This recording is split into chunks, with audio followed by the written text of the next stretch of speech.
all of you to go around and just say the first word that comes to your mind when you hear the word debt. Dread. Daunting. Normal. Scary. Terrified.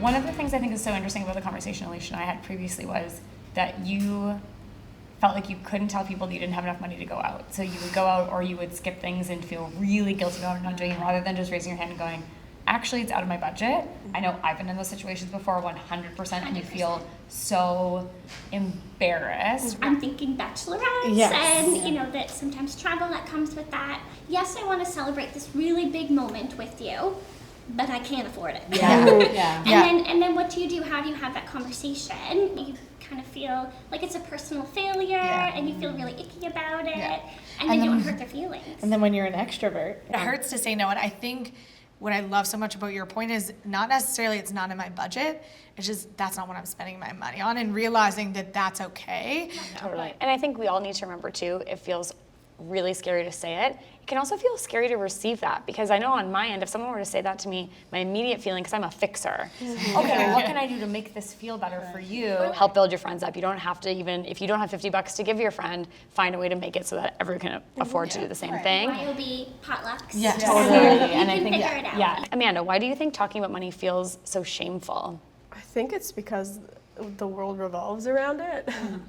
And your class and what people think of you, that's where it comes from a lot of the time, as sad as that is. A lot of people put value in things that people have and not who they are as people. It's that social side of things. So my background is social work. Society, as most of us know, if you don't have a lot of money, people treat you differently, period. Based on either what they're wearing, what their job might be. There's shame in that, right? You don't want to be bullied at any age. Okay, so Tan, now that you have some financial stability and you've educated yourself so much on financial literacy, what do you think it's okay to just splurge on? Oh, well.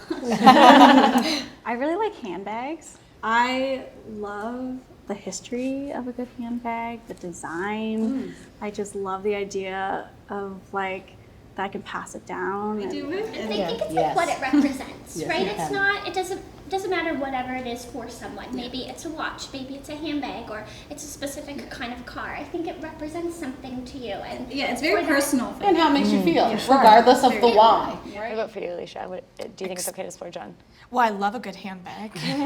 But I think for me, it's experiences and then things for other people. The hard part about having money and being stable is that not everybody in my life also has money and is stable, which sounds extremely privileged, but it's the truth. So when we want to do things and we want to experience things, or I want to give myself something, I always have this urge to also make sure other people have it too. Amanda, what are you the most proud of your financial situation today? I need a minute. I'm the kind of person that when I need to verbalize something, when it's emotional, I start to cry. I think that I've been able to create a life for my family. I think that's pretty much it. Yeah. That's amazing. I love that. We got it. Yeah. As soon as you started talking, it made me emotional, because I think, I love this platform in particular, because talking about money has been so shameful and embarrassing and gross, no matter whether you have it or you don't. We've talked about that a lot. And I think the fact that I've had conversations with every single one of you about where we come from and how we got there. Maybe the world thinks we're a certain way, but we're all coming from the same stories of hard work and feeling embarrassed or feeling that judgment. And it's such an incredible thing to say. We might sit here and shed some tears, but we're really proud of where we are. So I'm really thankful that we've been having this conversation today, because I think a lot of people will hear themselves in all of our stories or little bits and pieces of all of those, which is so amazing.